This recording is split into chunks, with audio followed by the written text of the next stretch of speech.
할렐루야.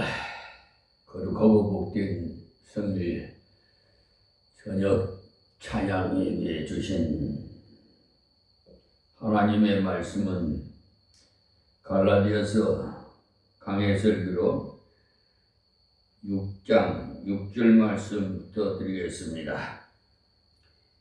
가르침을 받는 자는 말씀을 가르치는 자와 모든 좋은 것을 함께 하라. 아멘. 나누는 것 중에 가장 귀한 것을 나누어야 되는데 말씀을 나누는 것이 가장 귀한 나눔입니다. 성도의 교제에 있어서 말씀의 교제와 기도의 교제, 또 봉사의 교제가 있어요. 자신이 말씀을 배워서 깨달았으면 다른 행위에게도 가르쳐주고 대화하는 중에도 말씀의 큰 은혜를 나누는 것이 교제 중에 가장 귀한 교제가 되겠습니다.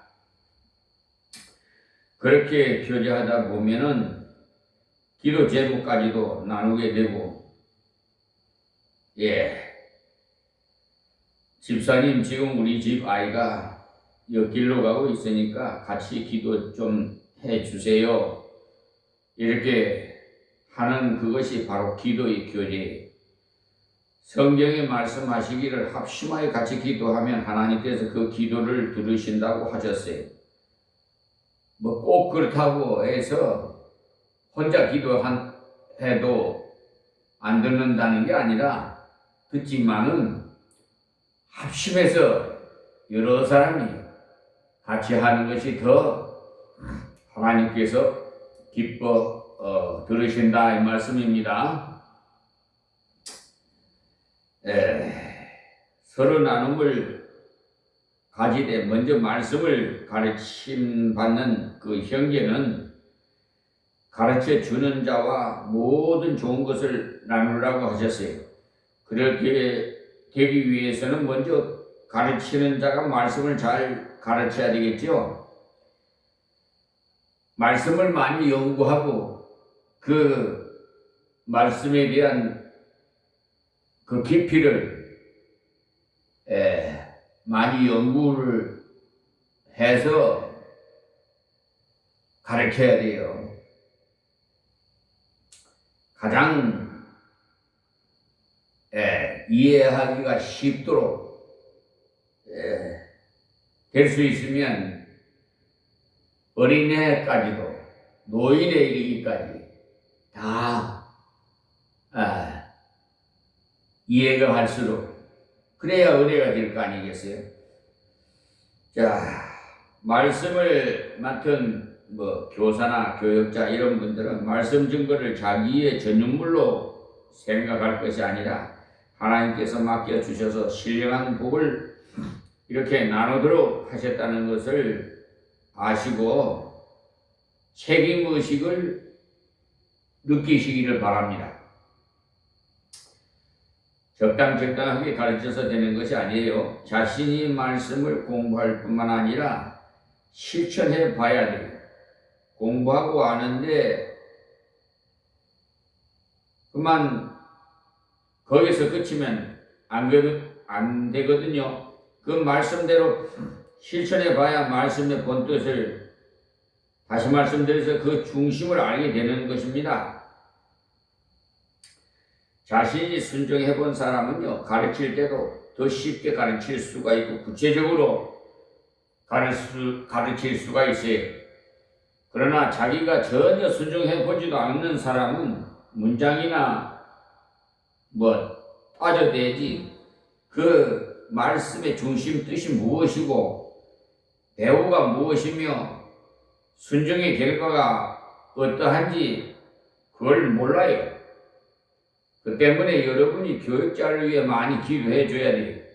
특히 주일날은 더 기도하시고요. 주일날 교회에 와서는 다른 기도 못하더라도 교육자를 위한 기도는 꼭 해 주시기를 바랍니다. 말씀을 가르치되 말씀의 그 뜻대로 하나님의 원하시는 대로 하나님의 심정이 되어서 가르칠 수 있도록, 그래서 올바른 양식을 받을 수 있도록 기도해야 돼요. 그런 기도를 전혀 하지 않았다면 예배드릴 준비가 옳게 된 것이 아니에요. 여러분이 이것을 꼭 기도하도록 부탁드립니다. 말씀을 가르치는 본인은 물론이고 더욱 기도해야 돼요. 성령의 은혜를 없이 함부로 입을 열지 않도록 하나님께서 입술을 다스려 주시도록 기도하십시오. 왜냐하면 나눔 중에 가장 귀한 나눔이 말씀이기 때문에, 말씀이야말로 모든 것이 재료이기 때문에, 말씀이 바로 구원받은 믿음의 재료고 기도할 수 있는 근거인 하나님의 뜻을 아는 재료고 순종할 수 있는 순종의 표준이고, 그러하니까 말씀을 떠나서는 복받을 길이 없어요. 복의 최후 집합체가 말씀이기 때문에 가르치는 자는 올바르게 가르치기 위해서 기도하고 준비하고 연구하고 순종함으로 실질적인 가르침이 되도록 구체적인 말씀이 흘러나오도록 해야 돼요. 성도들은 올바른 말씀이 강단에서 흘러나오도록 당연히 기도해야 돼요. 서로 그렇게 할 때 귀한 복을 나눌 수 있도록 풍성히 주시는 것입니다. 그래서 가르침을 받는 자는 말씀을 가르치는 자와 그랬어요. 그러니까 나눔의 교제에서 제일 먼저 목사와 성도를 말씀했어요.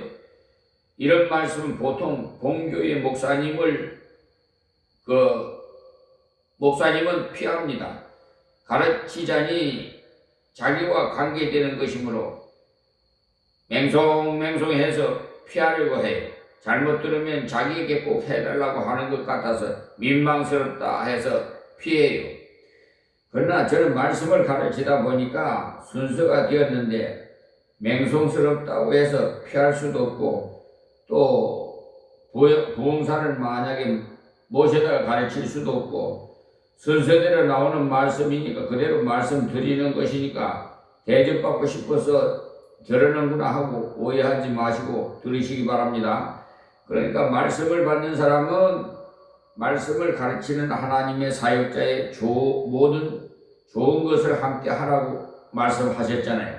그러니 먼저 말씀을 가르치는 자는 말씀을 잘 나누어 주어야 되고 그것을 제대로 하지 않으면 하나님께서 맡겨주신 사명을 소홀히 하게 되는 겁니다. 다른 것은 여간 못하더라도 말씀 가르치는 것만은 철저해야 돼요. 온 정성을 다해야 돼요. 말씀에 마음이 항상 가 있어야 돼요. 그렇지 않으면 하나님 말씀 앞에서 외도하는 것이 돼요. 또 성도는 말씀을 가르치는 자가 모든 좋은 것을 함께 하라고 하셨으니까 이 말씀도 잘 순종해야 됩니다. 구약에는요 12지파가 있었는데 실제로 13지파입니다. 왜냐하면 요셉 지파라 하지 않으시고 둘로 나누었죠. 요셉의 아들이 므낫세와 에브라임인데 요셉의 아버지 야곱이 요셉에게 얘들은 너희 아들이지만은 나의 아들로 삼겠다 하고는 두 아들에게 축복을 했어요. 그 말은 바로 요셉을 장자로 삼겠다는 말이, 장자는 원래 기업을 배로 받습니다. 예전에 우리나라에도 부모님 유산을 장자에게 많이 줬어요. 그래서 그런지 성경에서 이렇게 나온 진리에 그렇게 우리 조상들은 그렇게 하셨는 것 같아요. 아들이 둘인 경우는 재산을 3등분해서 장자가 둘을 가지고 차자가 하나를 가지게 돼요. 12인 경우는 13개로 나누어서 둘을 맏아들에게 주고 다른 아들에게는 하나씩 쭉 나누어줘요. 그래서 요셉을 장자로 삼고는 그 아들을 지파로 만들어 준 겁니다. 그 이유는 요셉이 아버지를 공양하고 형들을 공양했어요. 그는 11번 아들이지만은 아버지를 받드는 일에는 맞이 놀이를 노릇을 한 것이죠. 그래서 장자의 맹군을 요셉에게로 간 것입니다. 그래서 13지파가 된 것이 역대상 5장 1절에서 2절의 말씀을 참고하십시오. 하나님께서 13지파 중에 한 지파인 네 지파를 뽑아서 하나님의 일을 하도록 하시고 다른 일은 아무것도 못하도록 하셨어요. 그래서 땅도 주시지 않았어요. 사실 이스라엘 백성들은 땅을 갖기 위해서 노력한 것이야 아무것도 없어요. 가나안에 들어가서 제비 뽑아갖고 얻은 것이지요. 그런데 네 지파에게는 제비 뽑을 기회도 주지 않았어요. 민수기 18장 19절에도 보시면 창고가 되겠는데 이스라엘 자손이 여호와께 거제로 드리는 모든 성물을 내가 영원히 응식으로 너와 내 자녀에게 주노니 이는 여호와 앞에 너와 내 후손에게 변하지 않는 소금 언약이니라. 소금 언약. 여호와께서 또 아론에게 이르시되 너는 이스라엘 땅에 기업도 없겠고 그들 중에 아무 분깃도 없을 것이나 나는 이스라엘 자손 중에 네 분깃이요 네 기업이니라. 이렇게 말씀하라. 다시 말해서 제사장에게 하시는 말씀으로서 변하지 않는 말씀을 주셨는데 하나님께서 친히 분깃이 되어 주셨다는 것입니다. 주신다는 거예요. 여호수아 13장 32절에도 보시면 요단 동편 여리고 맞은편 모함 평지에서 모세가 분배한 기업이 이러하여도 오직 네 지파에게는 모세가 기업을 주지 아니하였으니 이는 그들에게 말씀하신 같이 이스라엘 하나님 여호와께서 그 기업이 되심이었더라. 이렇게 말씀하셨어요.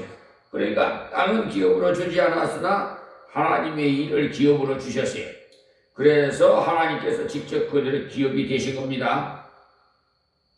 그 때문에 하나님의 교회에서 말씀을 가르치는 목사님은 세속의 직업을 갖지 않아요.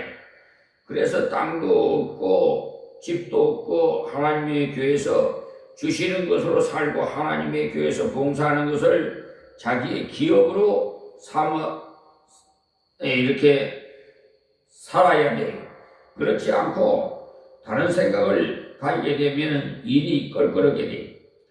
구약에서는 12지파가 11조를 내서 하나님을 기업으로 삼고 사는 네 지파에게 줍니다. 그래서 다른 지파보다는 120%의 수입이 되지요. 그러니까 지금의 사역자도 성도들이 그 평균 수준보다 좀 더 넉넉하도록 주시면 됩니다. 너무 잘 살아서 사치해도 안 되고 너무 못 살아서 돈 걱정이 시달려서도 안 되고 그저 성도들 평균보다 조금은 더 여유있게 되도록 그래서 물질 걱정을 안 하도록 대접하면 됩니다. 성경의 원리가 그러하다는 것이지 저보고 그렇게 하라고 하는 말은 아닙니다. 오해하지 마십시오.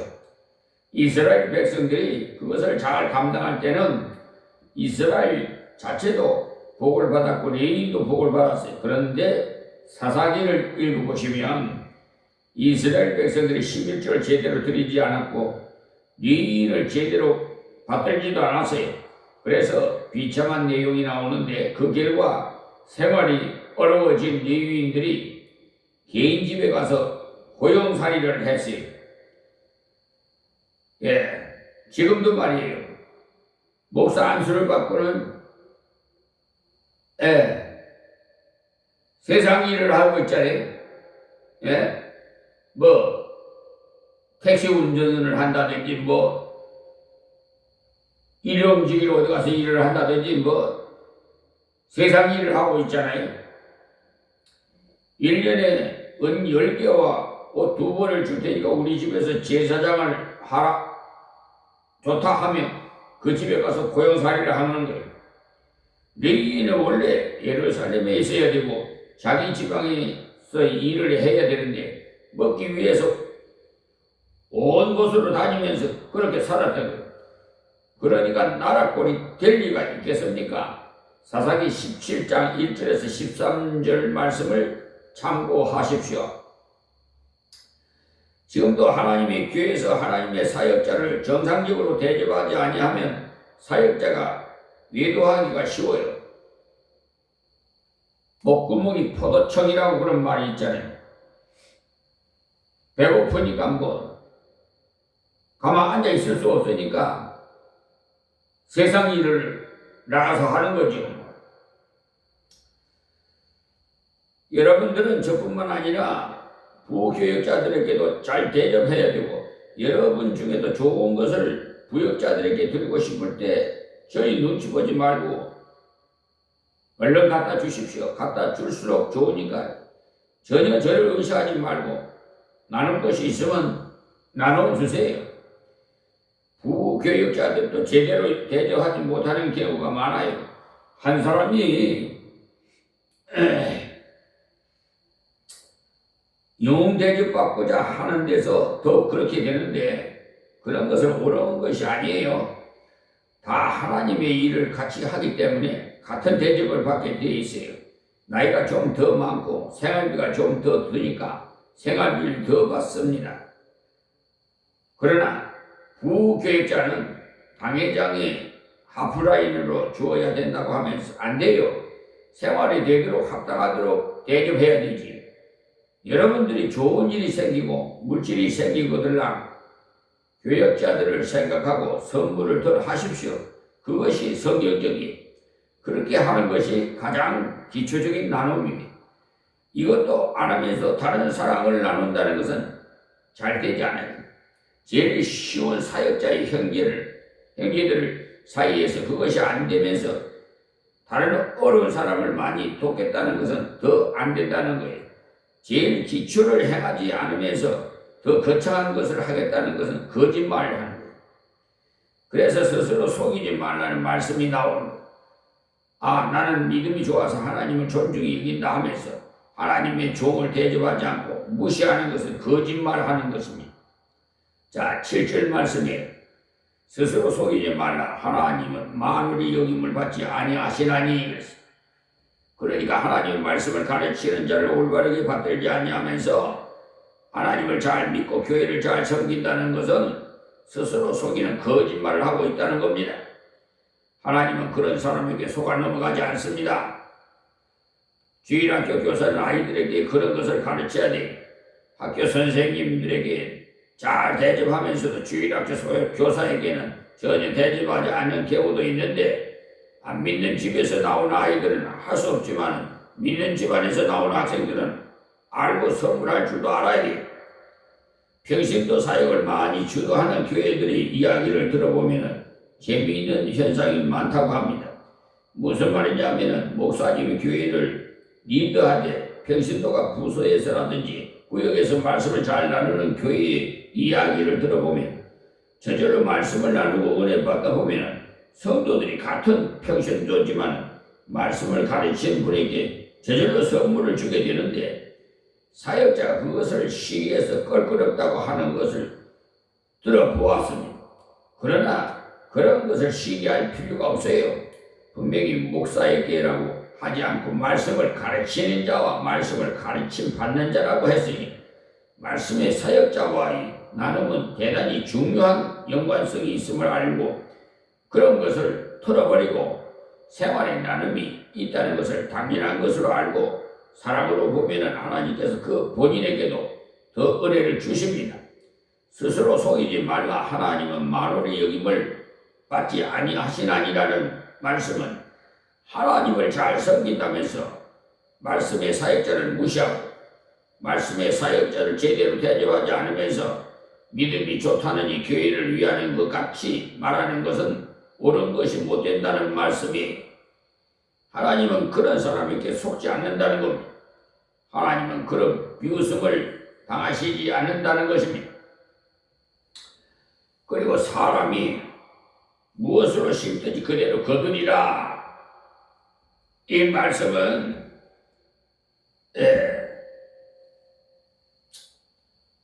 지난 시간에 말씀드린 대로 나누는 것이 내버리는 것이 아니라 재생산되는 것이라는 말이에요.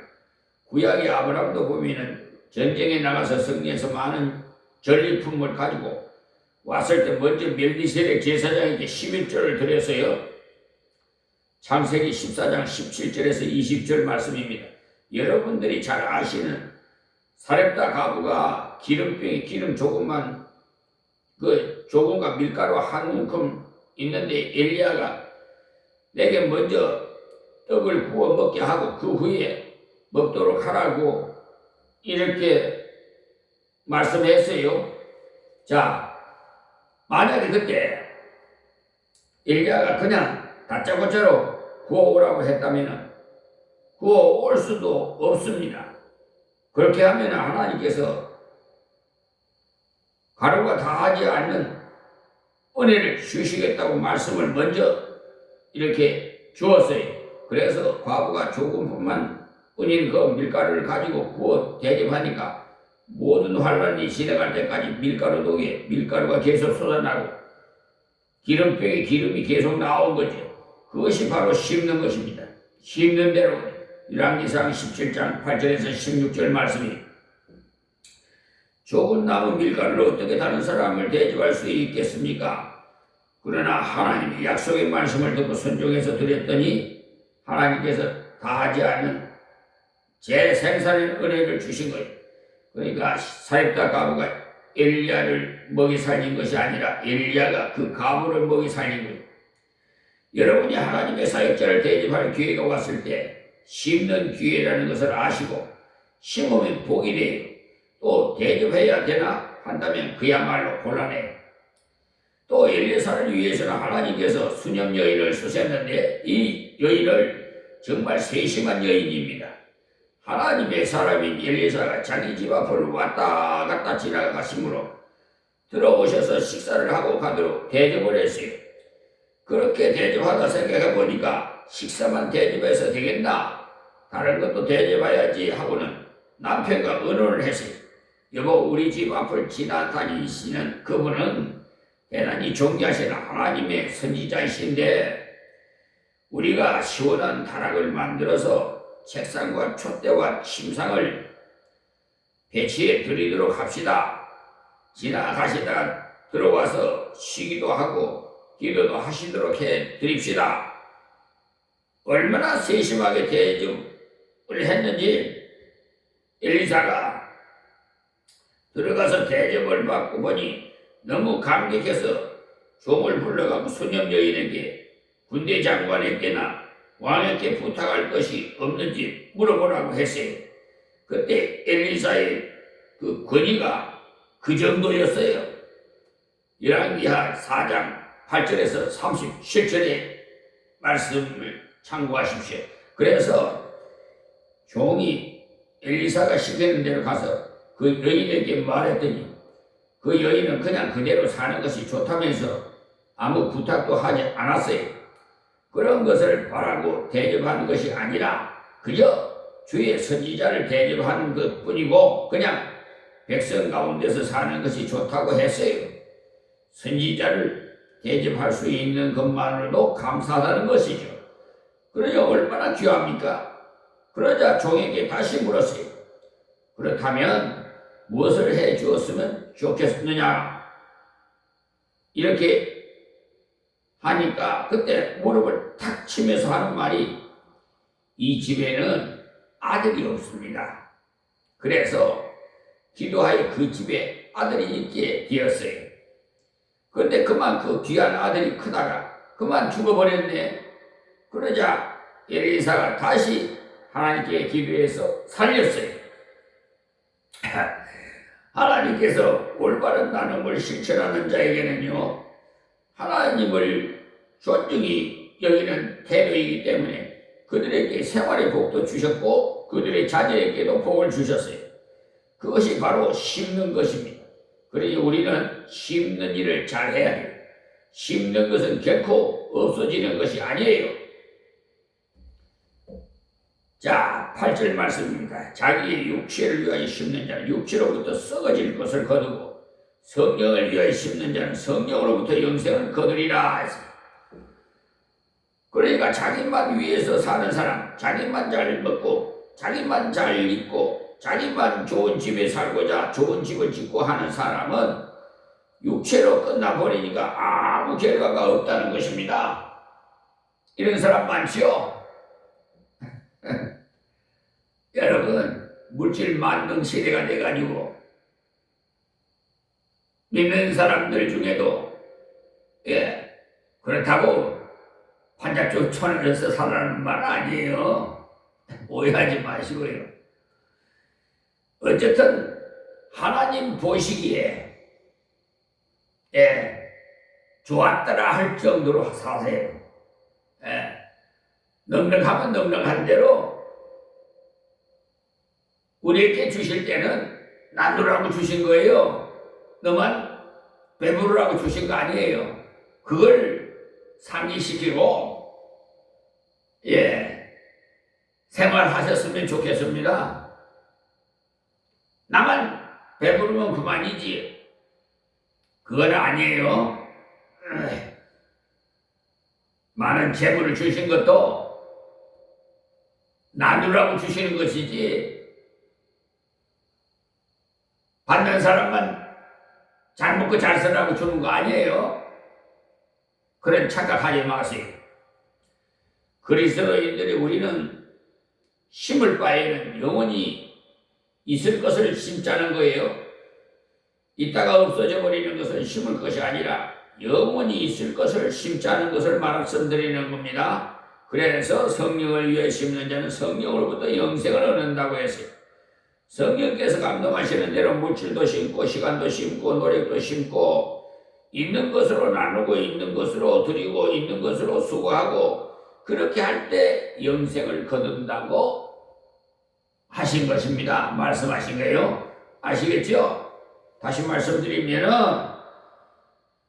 하나님께서 주시는 것을 나 혼자만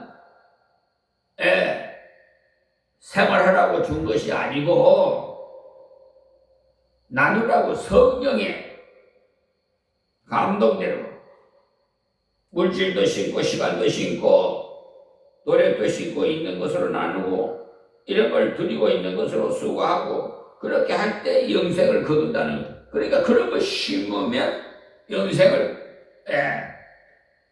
썩지 않는 것을 하나님 창고에 그대로 기록되게끔 여러분 하나님 앞에 드리는 건요 하나님은 절대로 여러분들이 심는 대로 거둔다고 분명히 말씀드렸어요. 선지자에게요 냉수 한 컵만 공개해도 결단코 잊지 않고 선지자 상을 준다고 했어요. 아시겠습니까? 그러니까 여러분이 하는 대로 행한 대로 심는 대로 다 그게 기록되어 있어요.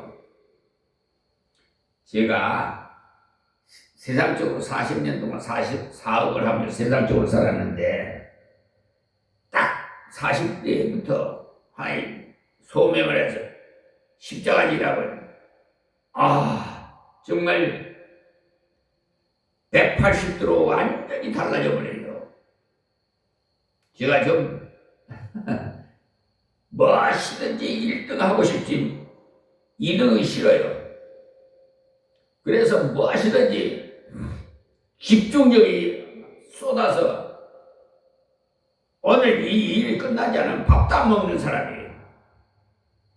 그 정도로 어떻게 보면 고지식하다고 할까요? 고집 세다고 그럴까요? 그래서 지금도 빛과 소금의 역할을 하는데 하나님께서 저의 그 고집을 아시는 거예요. 너한테 맡기면 끝까지 내 뜻을 받들어서 하겠구나 벌써 아시고 도구를 쓰시는 거예요. 그래서 불의한 자를 하나님 용납치 않는 거예요. 그냥 처음부터 그러는 게 아니라 권면을 해요. 이러시면 안 됩니다. 강원경찰서에도 경제침범죄 형법 제370조에 고발장을 했더니 이게 형편없는 사람이야. 아마 뭐가 있었던 모양이에요.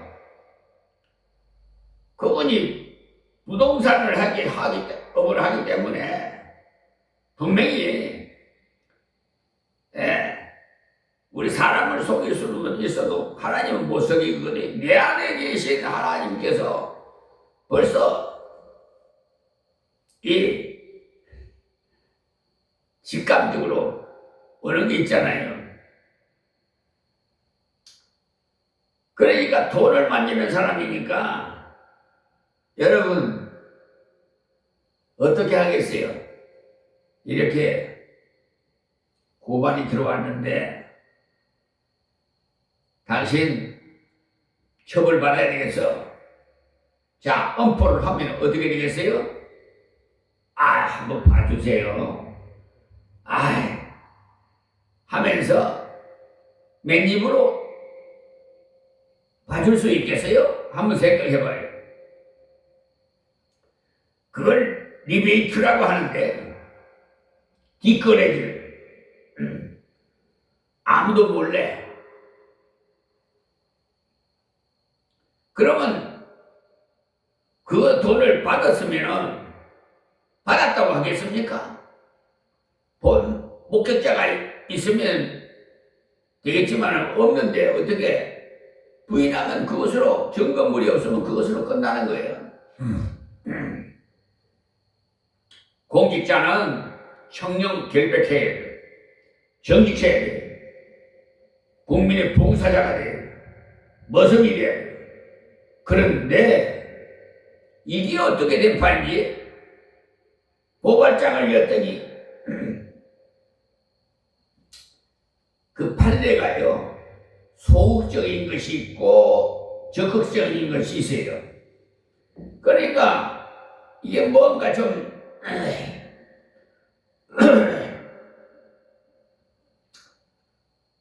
봐달라고 애원하면서 이렇게 사정을 하는데 누구나 다 어려움을 당하면 봐달라고 하지 안 그러겠습니까? 인간의 다 속성이 다 그런 거 아니에요? 그러니까 어떻게 됐든 간에 소극적인 것을 판례를 들어가지고 불성치 각하 결정을 했어요.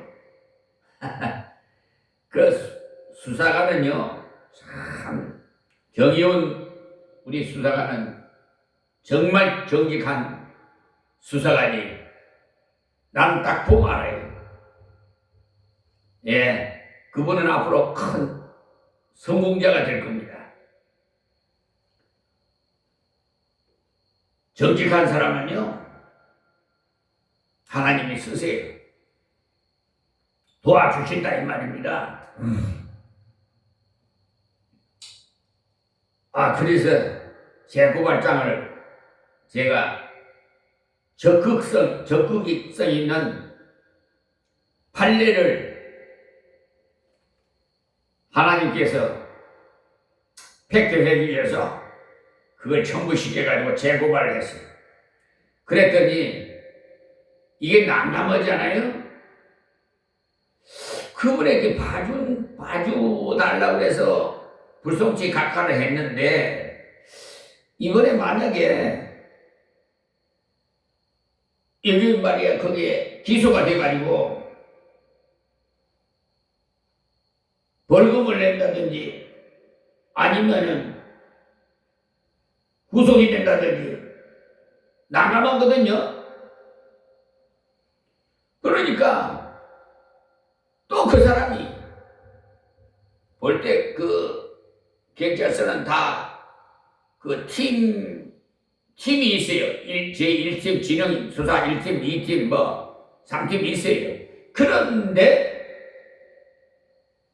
이상하게 제 고발장 수사 담당자가 노예리 수사관인데 제가 전화로 통화를 했어요. 잘 알아서 하십시오. 그래 말을 했는데도 불구하고 또 불성치 또 그분이 김한기라는 팀장이 또 불성치 각하를 했어요. 그러면서 그 이후에 뭐라고 하니 이런 처벌할 것이 없다는 거야. 속아 웃어. 에? 김한기 팀장 손을 가슴에 대고 당신이 양심이 있으면 회개하세요. 돈 때문에 당신 인생이 망가진다는 것을 아세요. 당신만 망가지는 게 아니라 당신의 가족도 다 망가져.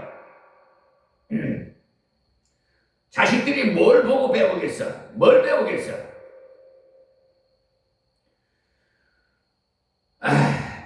제가 더 이상 말씀을 안 드리겠는데 어쨌든 운물이 맑아야 아랫물이 맑듯이 근데 운물이 더러운데 아랫물이 깨끗할 수가 있겠습니까? 상식적으로 한번 생각해 보세요. 그래서 여기 부자가 예수님을 찾아와서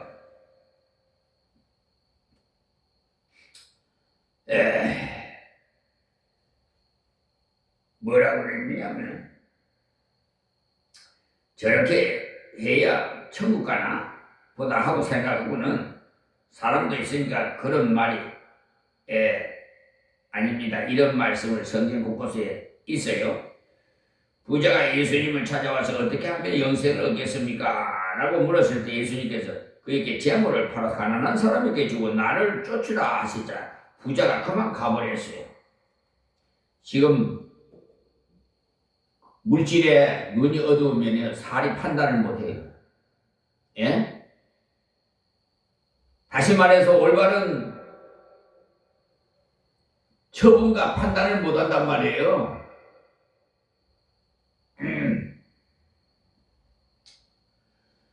그때 예수님께서 제자들에게 부자가 천국에 들어가는 것이 약대가 바늘기로 들어가는 것보다 어렵다고 하시자 그렇다면 누가 천국에 가겠습니까? 하고 제자들이 묻자 사람은 할 수 없으되 하나님은 하실 수 있다라고 하셨는데 하나님께서는 부자라도 마음을 가난하도록 하셔서 하나님 나라에 합당하도록 만드실 수 있다는 것입니다. 그러자 베드로가 자신을 생각하기에 너무나도 대견스러워서 주여 우리는 모든 것을 버리고 주를 쫓았나이다 라고 했어요. 어쩌다 이런 큰 복을 받았나 싶어서 예수님께 그렇게 말씀드리자 예수님께서 말씀하시기에 나와 복음을 위해서 집이나 전토나 형제나 아비나 어미를 버린 사람은 이 땅에서 100배나 받고 핍박을 겸하여 받고 영생을 받지 못하는 자가 없느니라고 말씀하셔서 마가복음 10장 29절에서 30절 말씀이 하나님께서 인간을 너무나도 잘 아시고 100배나 주시고는 그것에 엎어져서 하나님을 멀리하지 않도록 조금씩 흔들리는 것을 주시는 겁니다. 이 100배나 받고 아무 어려움이 없다면 그만 사람이 나태해지고 그것을 다 아신 하나님께서 모든 것이 하나님의 은혜라는 것을 알고 살도록 핍박을 겸해서 주신다 이 말씀입니다. 그런 사람은 영생을 얻지 못하는 사람이 없다고 하신 것은 그것 때문에 영생을 얻는다는 말이 아니고 그런 믿음 가진 사람은 영생의 믿음을 가진 것이 틀림없다는 확인의 말씀이에요.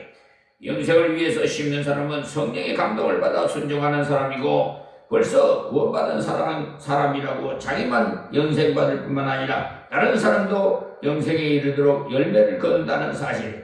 그런 사람이 전도할 때 전도가 옳게 되기 때문에 사랑의 실천을 하면서 사랑의 복음을 전해야 그 복음이 복음답지 자기는 형제를 위해 하는 것이 아무것도 없으면서 사랑한다는 말만 해서 되겠습니까? 요사이는 연명절이 되어도 양로원이나 고아원에 찾아오는 사람이 없어서 쓸쓸하다고 하는 보도가 종종 나오는데 참으로 마음 아프지 않을 수가 없어요. 사회 전체는 점점 더 잘 살게 되었는데 한쪽 구석에서는 절대 빈곤자가 있다는 사실이, 우리 교회가 이것을 생각하지 않는다면, 성도가 이것을 생각하지 않는다면 하나님 앞에 책임이 커요. 복음 증거의 문을 여는데 필요한 것이 성령으로 사랑으로 심는 것이고 나누는 것입니다. 오늘은 여기서 말씀 맺겠어요. 하나님 고맙고 감사합니다. 주신 말씀 전에 싸우니 복받을 자는 다 듣고 하나님의 은혜와 사랑으로 더욱 실천해서 심게 하여 주시기를 원합니다. 이방인도 구원해 주시옵시고 이 나라 이 백성을 보호하사 이 나라 백성이 하나님의 영광을 돌리는 대한민국이 되게 하옵시고, 하나님 은혜 가운데 남북이 평화 통일이 이루어져서 세계에서 가장 거룩 이 세계를 다스릴 수 있는 강국으로 하나님이여 역사해 주시옵소서. 예수님의 이름으로 기도하옵나이다. 아멘. 하나님 감사합니다. 하나님 고맙습니다.